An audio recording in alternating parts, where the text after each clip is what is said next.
बात कानून के डर को लेकर, कानून का डर होना जरूरी है क्योंकि अगर कानून का डर होगा तो अपराध कम होंगे। यूपी में तो पत्थरबाज पलायन करने लगे हैं, उन्हें बुलेट, व्हील चेयर और स्ट्रेचर तक का डर सताने लगा है। पिछले दिनों यति नरसिम्हानंद के विवादित बयान को लेकर मेरठ में उपद्रव की कोशिश हुई थी और मुस्लिम समाज के कुछ युवाओं ने पुलिस पर पत्थर बरसाए, लेकिन जब से योगी फोर्स एक्शन में आई है वो पत्थरबाज अपने अपने घरों से फरार है।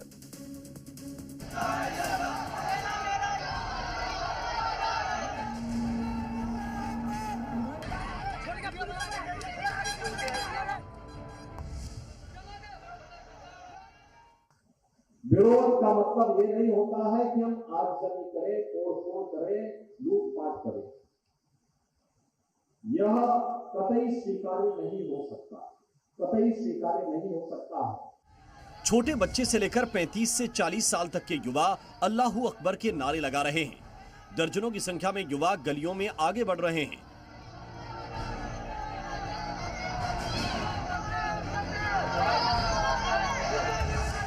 ये कोई धार्मिक जुलूस नहीं बल्कि विरोध प्रदर्शन है। मेरठ के मुंडाली गांव में बीते 7 अक्टूबर को मुस्लिम समाज के युवाओं ने यति नरसिम्हानंद के विवादित बयान के विरोध में प्रदर्शन रैली निकाली थी। उसी दौरान कुछ युवाओं ने पुलिस वालों पर पत्थरबाजी की थी, जिसके बाद मेरठ पुलिस पत्थरबाजों को तलाश रही है, लेकिन पत्थरबाज गलती करने से पछता रहे हैं। तभी तो उनमें से ज्यादातर अपना घर छोड़कर फरार हैं। मेरठ के मुंडाली गांव में उपद्रव को लेकर पुलिस ने गांव के 180 लोगों पर केस दर्ज किया था, जिसमें 30 नामजद और 150 अज्ञात के खिलाफ बिना परमिशन गांव में जुलूस निकालने, सांप्रदायिक नारेबाजी कर माहौल खराब करने और पुलिस पर पथराव करने को लेकर केस दर्ज किया है। पुलिस ने इनमें से सिर्फ 12 को ही गिरफ्तार किया है।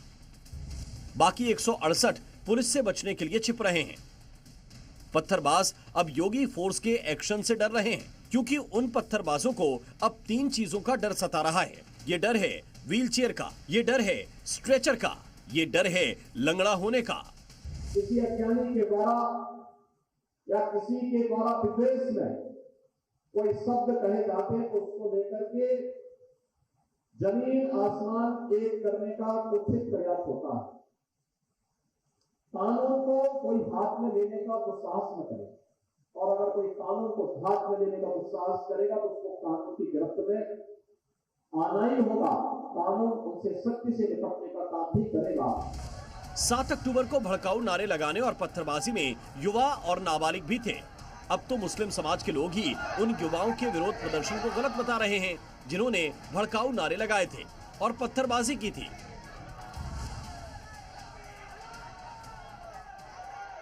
प्रोटेस्ट करना जज्बाती अंदाज में, जज्बाती नारों के साथ, ये गैर मुनासिब है। अपनी बात रखने का हक सबको है। मजहबी आज़ादी इस मुल्क में आइन हमें देता है, इसलिए हम अपनी बात अगर रखना चाहते हैं तो हम जिम्मेदारों को ये बात कहें कि वो जाकर कमिश्नर ऑफ पुलिस से मुलाकात करें, एसएसपी साहब से मुलाकात करें, डीएम साहब से मुलाकात करें और अपनी बात वहाँ दर्ज कराएं। अगर इस तरह पोजीशन रहा है, कोई जज्बाती कदम ना उठाए कोई, और अपना कानून के दायरे में जो भी एहतजाज करना हो करें। लेकिन अब जो बयान इन्होंने दिया है यति नरसिम्हानंद ने, वो भी गलत दिया है। हर चीज़ का एक तरीका होता है। जिस तरीके से इन्होंने प्रोटेस्ट करा है वो तरीका उचित नहीं है। हमें अपनी बात कहनी चाहिए और इस तरीके से कहनी चाहिए कि कानून के दायरे में वो बिल्कुल सही रहे। मेरठ के जिस मुंडाली गांव में धार्मिक नारेबाजी और पत्थरबाजी हुई थी, उस गांव में 75% मुस्लिम आबादी है। शायद इसी वजह से धर्म विशेष के सैकड़ों युवाओं ने सांप्रदायिक नारेबाजी कर माहौल बिगाड़ने की कोशिश की।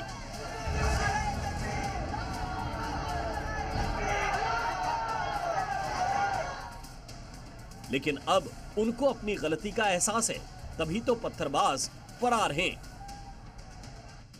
विरोध का मतलब ये नहीं होता है कि हम आगजनी करें, तोड़फोड़ करें, लूटपाट करें।